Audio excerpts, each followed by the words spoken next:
Assalamualaikum warahmatullahi wabarakatuh. Pada kesempatan mata kuliah statistika, pada video kali ini kita akan membahas tentang ukuran pemusatan.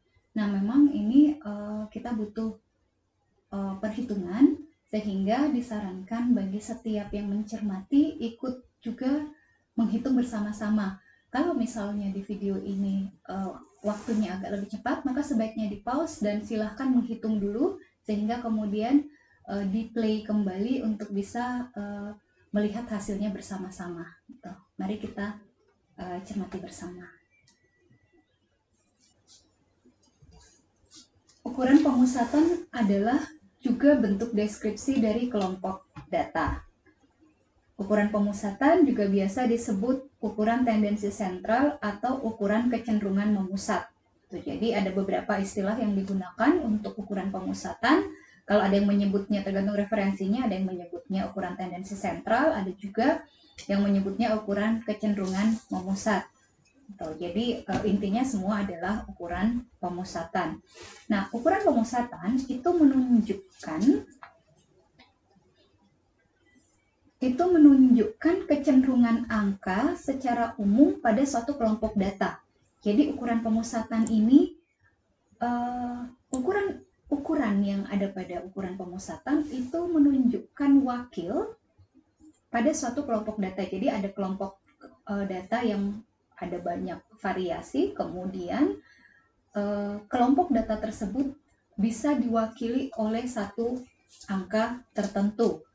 Nah, satu angka tertentu ini kemudian bisa mewakili keseluruhan angka yang ada pada kelompok data tersebut. Itu yang kemudian kita sebut dengan ukuran pemusatan. Nah, cuman angka ini tidak bisa langsung tiba-tiba ada. Tentu harus melalui teknik tertentu. Nah, teknik yang ada dalam ukuran pemusatan yang akan dibahas yaitu ada rata-rata, median, dan modus. Nah, ketika kita menghitung rata-rata, median, dan modus, kita dapat melihat bentuk datanya.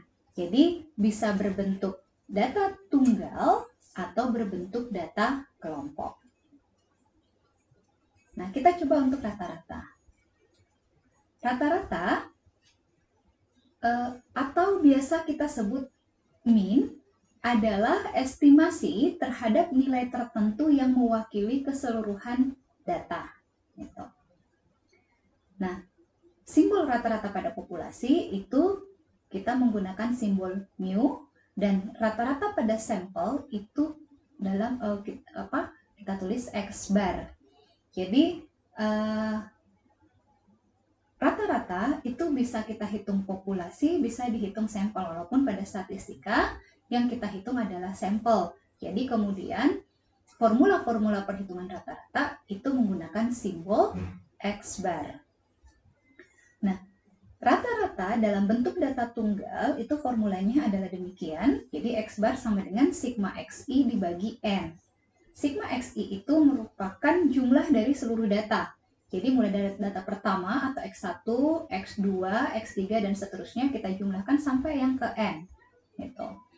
Nah, itu sigma XI. Kemudian dibagi N itu adalah banyaknya data.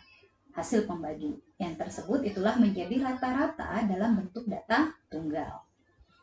Nah, rata-rata dalam bentuk data kelompok berarti datanya itu contohnya dalam bentuk kelompok-kelompok kelas interval.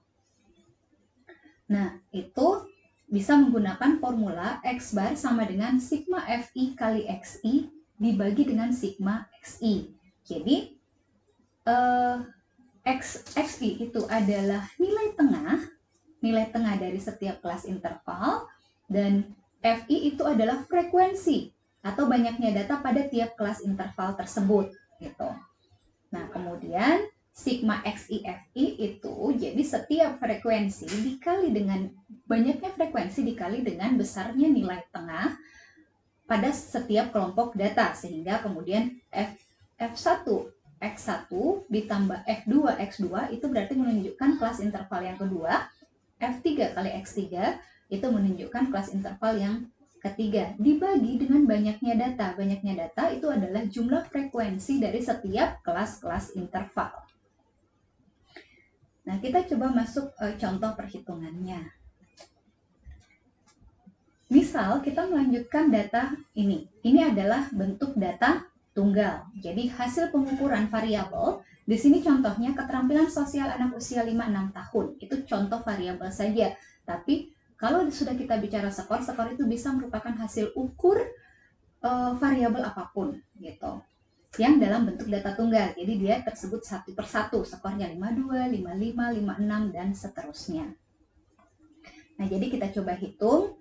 Nah, saran saya ketika menghitung sebaiknya dihitung sendiri, dan kalau perlu paparan ini, video ini di pause dulu, kemudian dihitung gitu. Karena kalau di sini kan kita pasti menghitungnya cepat karena sudah siap gitu. Jadi sebaiknya di pause, kemudian hitung sendiri sehingga kemudian bisa tahu bagaimana rasanya ketika menjumlah, kemudian membagi, dan itu juga melatih ketelitian dan ketekunan setiap dari kita untuk menghitung gitu.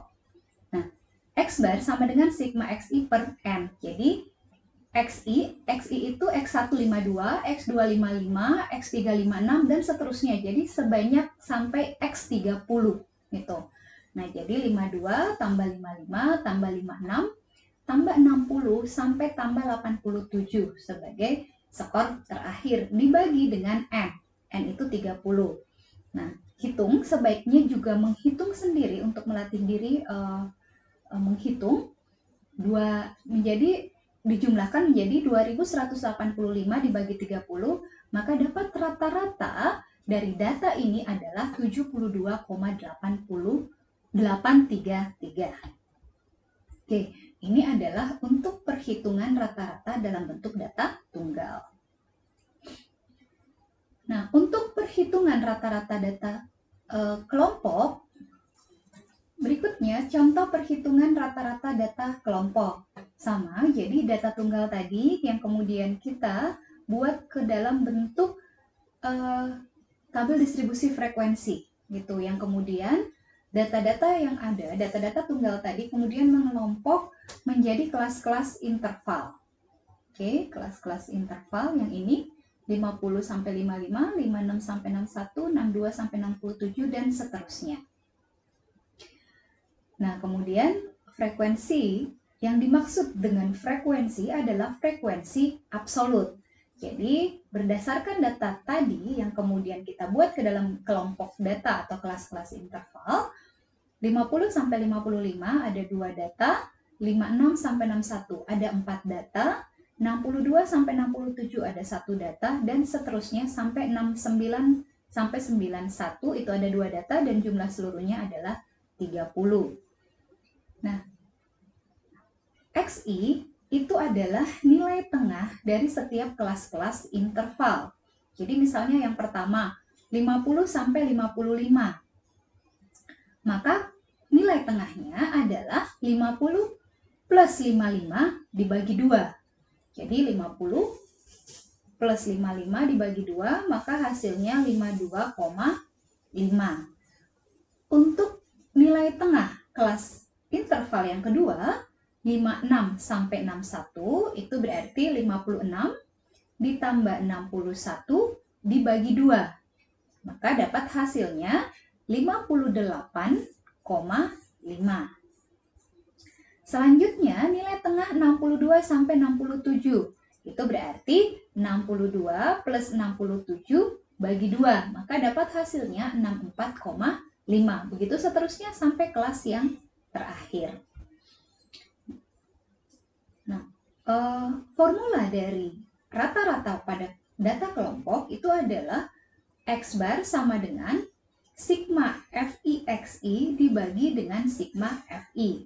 Melalui tabel yang ada ini, kita bisa dibantu untuk dihitung gitu. Jadi misalnya yang kelas yang pertama, 50 sampai 55, frekuensi absolutnya 2, nilai tengahnya 52,5. Jadi berarti F1 kali X1-nya itu adalah 52,5 dikali 2, maka dapat 105. Untuk kelas yang kedua, frekuensi 56 sampai 61 itu frekuensinya ada 4. Nilai tengahnya 58,5. Jadi FIXI-nya adalah 4 kali 5, 8,5, maka 234. Untuk kelas yang ketiga, 62 sampai 67, frekuensi absolutnya ada 1. Dan nilai tengahnya adalah 64,5. Jadi F3X3-nya adalah 64,5. Begitu seterusnya sampai kelas yang terakhir. Nah, jika kita uraikan dari formula ini, kita bisa menuliskannya seperti ini. Jadi, 2 kali 52,5 plus 4 kali 58,5 plus 1 kali 64,5 dan seterusnya sampai kelas terakhir 2 kali 88,5 dibagi banyaknya seluruh frekuensi. Jadi 2 plus 4 plus 1 plus 6 itu hasilnya menjadi 30. Setelah semua dijumlahkan, maka dapatlah 2205 dibagi 30. Maka rata-ratanya menjadi 73,5. Jadi data dalam bentuk data kelompok, rata-rata dalam bentuk data kelompoknya adalah 73,5. Kalau kita lihat kembali, ini data yang sama ya. Yang pertama itu dalam bentuk data tunggal. Maka hasilnya 72,833. Data yang sama kita buat ke dalam bentuk data kelompok. Maka rata-ratanya menjadi 73,5. Tentu kalau kita menghitung lebih valid ketika kita menghitung menghitung rata-rata itu skor per skor. Jadi dalam bentuk data tunggal. Tapi dalam beberapa kondisi kita kesulitan untuk menghitung karena ya kalau misalnya jumlahnya 30 kita mungkin masih bisa gitu. Atau dengan dengan manual kita bisa menghitung dalam bentuk data tunggal. Tapi kalau datanya sudah sangat banyak, tapi variasi datanya tidak terlalu banyak, jadi jumlah banyaknya data itu banyak, tapi variasi data tidak terlalu banyak, maka kita bisa buat dibantu dengan data yang dikelompokkan. Nah, maka dia hasilnya bisa seperti ini gitu. Terus kalau dia berbeda bagaimana? Selama tidak salah hitung, maka kita tetap terima bahwa itu adalah rata-ratanya gitu. Jadi selama tidak salah hitung, maka ketika kita menentukan rata-ratanya 72,833 itu betul, dan ketika kita hitung 73,5 dalam bentuk kelas interval atau data kelompok, maka 73,5 juga tetap betul selama tidak salah hitung. Oke. Nah, ini untuk rata-rata. Selanjutnya, ukuran pemusatan itu juga bisa kita deskripsikan dalam bentuk median. Median menunjukkan nilai yang terletak paling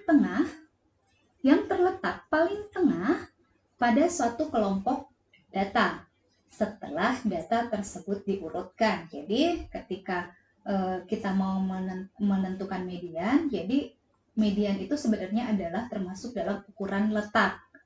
Nah, kemudian kita bisa menentukan letak paling tengah setelah data tersebut diurut.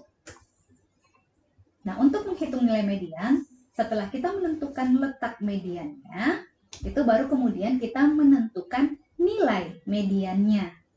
Nah, untuk data tunggal, letak median itu adalah M plus 1 dibagi 2. Jadi, untuk letak median data tunggal itu N plus 1 dibagi 2. Kalau letak median untuk data kelompok itu adalah N per 2. Nah, setelah itu baru kita bisa melihat atau menentukan nilai median pada setiap kelompok data. Nah, untuk data kelompok ada formula sendiri untuk menghitung median kelompok. Jadi nilai median pada data kelompok itu adalah sama dengan B dibagi plus P dikali N per 2 plus F besar dibagi F kecil. Jadi seperti ini formulanya. B itu adalah batas bawah kelas median. P itu adalah panjang kelas interval. F besar, jadi berbeda antara F besar dan F kecil. F besar itu adalah frekuensi kumulatif sebelum kelas median. Kemudian F kecil adalah frekuensi absolut kelas median. Nah, sekarang kita coba untuk contoh perhitungan median pada data tunggal. Nah, jadi kita menggunakan data yang sama, kita coba hitung mediannya. Jadi data kelompok data ini kita urut dari 1 sampai 30. Di sini diurutnya dari data terkecil sampai data tertinggi. Jadi 52 sampai 87. Nah, yang pertama kita menentukan dulu namanya letak median. Jadi N plus 1 bagi 2. Nah, N-nya adalah sebanyak 30 ditambah 1 bagi 2. Maka 31 per 2 adalah 15,5. 15,5 itu sama dengan juga 15 plus 0,5. Jadi, median terletak pada data ke 15,5. Nah, 15,5 itu adalah antara data 15 dan data ke-16. Dalam hal ini, data ke-15 adalah 74, data ke-16 adalah 75. Jadi, nilai median sama dengan data 15 plus 0,5 kali selisih data 16 dikurang dengan data 15. Maka hasilnya 74, karena tadi data ke-15 adalah 74, kemudian 0,5 kali selisih data 16 dan data 15. Jadi 74 plus 0,5 kali 1, maka dapat hasilnya nilai mediannya 74,5.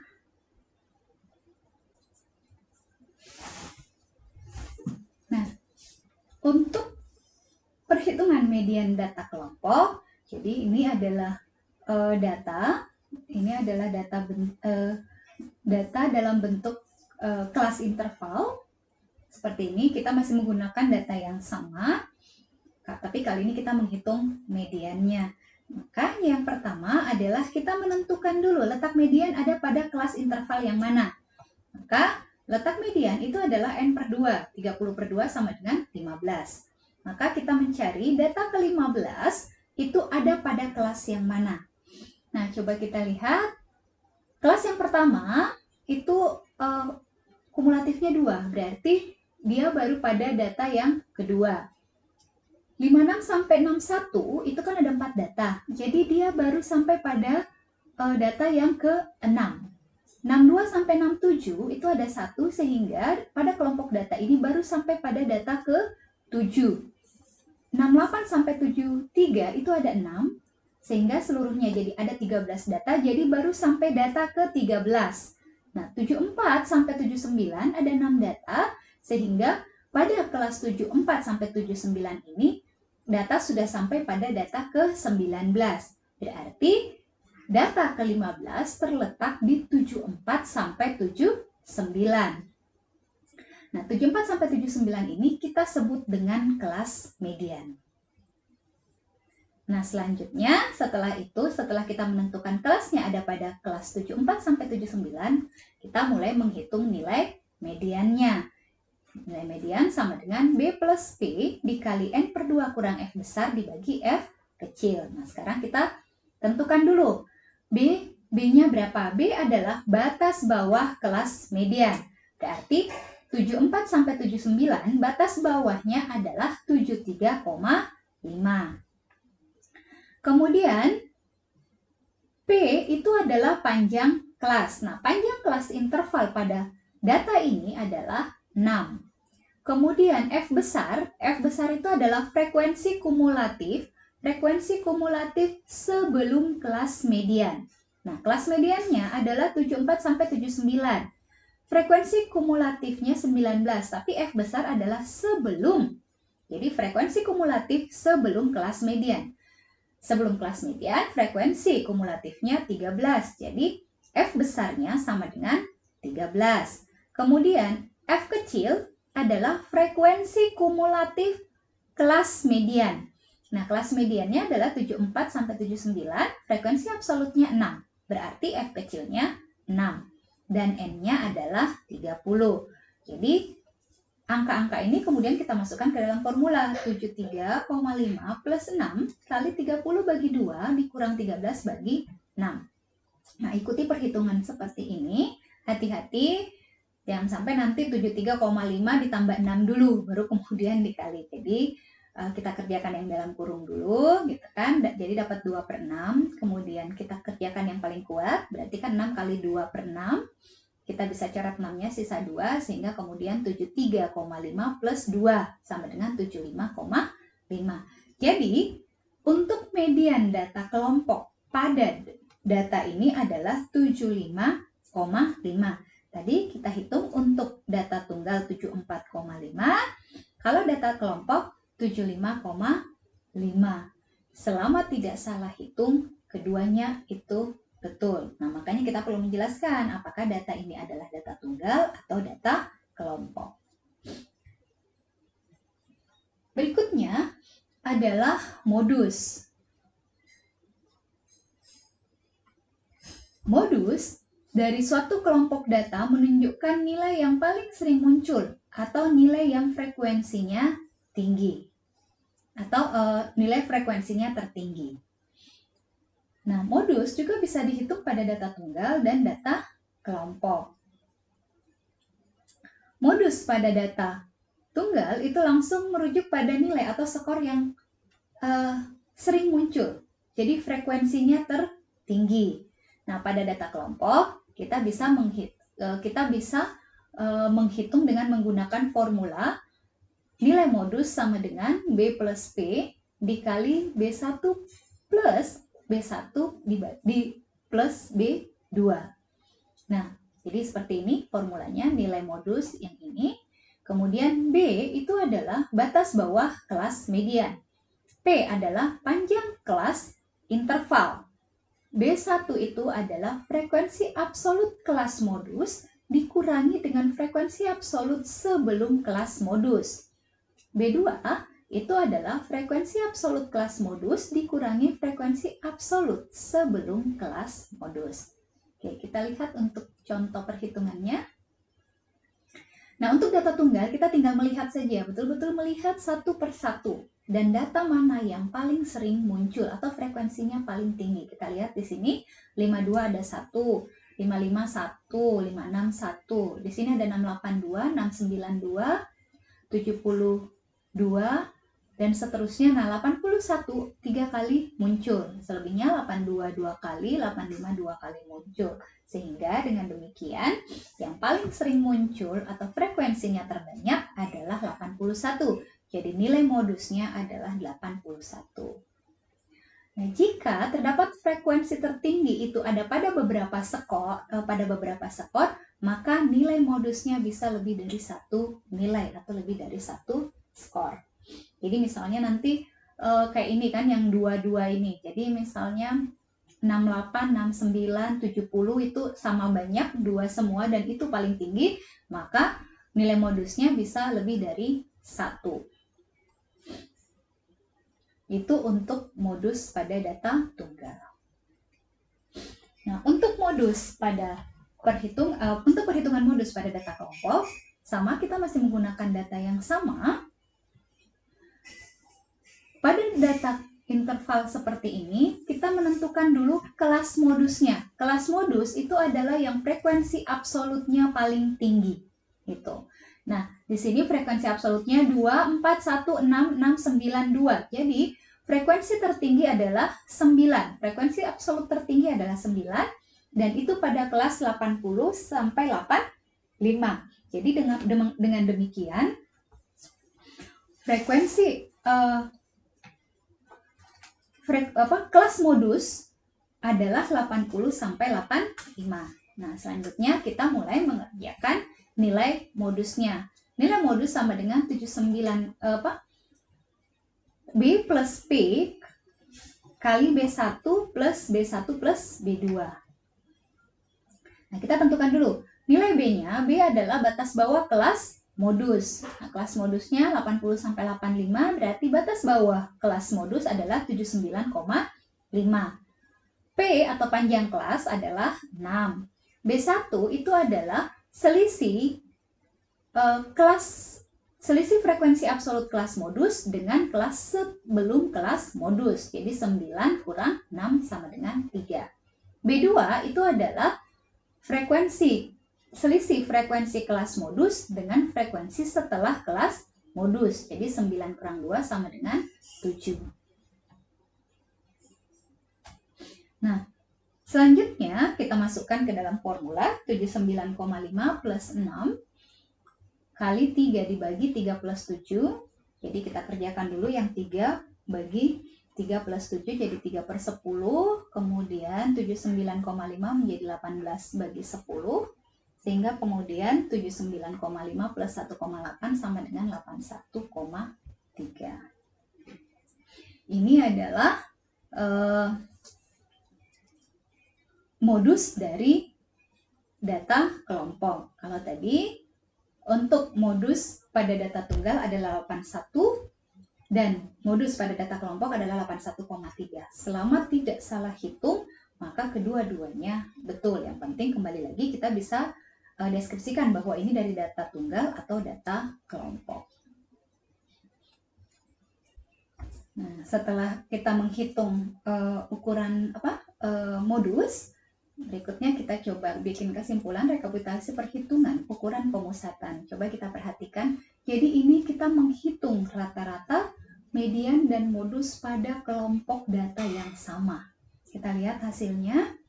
Data tunggal untuk rata-rata 72,833, mediannya 74, modusnya 81. Untuk data kelompok rata-ratanya 73,5, mediannya 75,5, dan modusnya 81,3. Nah, data hasil perhitungan ukuran pemusatan antara data tunggal dan data kelompok itu mestinya memiliki rentang yang tidak terlalu lebar.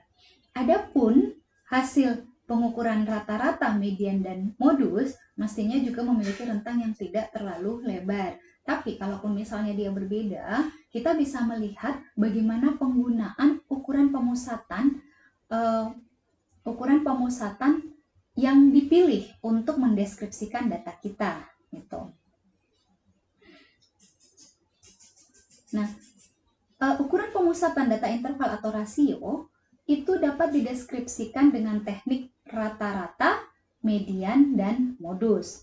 Nah, untuk ukuran pemusatan data ordinal dapat dideskripsikan dengan median dan modus. Adapun untuk ukuran pemusatan data nominal hanya bisa dideskripsikan dengan teknik modus, gitu. Jadi kalau dia datanya bentuknya nominal, maka tidak bisa data nominal itu dihitung rata-ratanya, gitu. Data nominal itu hanya bisa untuk ukuran pemusatan data dia hanya bisa menggunakan teknik modus. Begitu juga untuk data ordinal, gitu. Dia hanya bisa median dan modus, tapi tidak bisa rata-rata.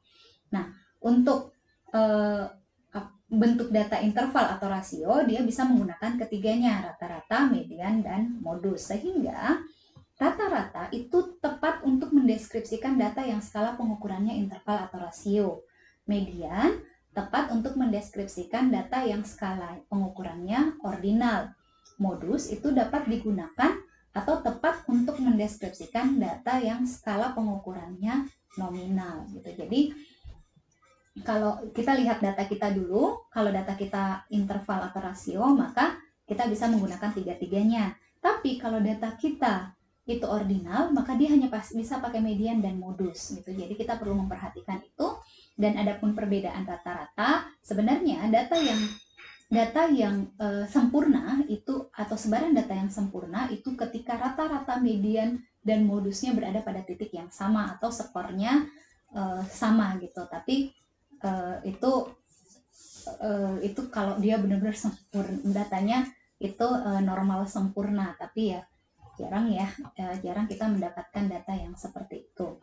Tapi kemudian selama tidak salah hitung, maka kita bisa menggunakan atau mendeskripsikan data dengan teknik-teknik yang sudah dijelaskan, gitu. Jadi demikian yang bisa kita bahas pada materi ukuran pemusatan.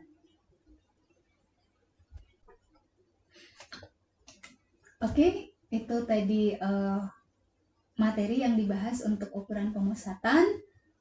Semoga bisa kita pahami bersama dan bisa melakukan atau memilih teknik deskripsi ukuran pemusatan yang tepat untuk data-data yang kita miliki. Baik, wassalamualaikum warahmatullahi wabarakatuh.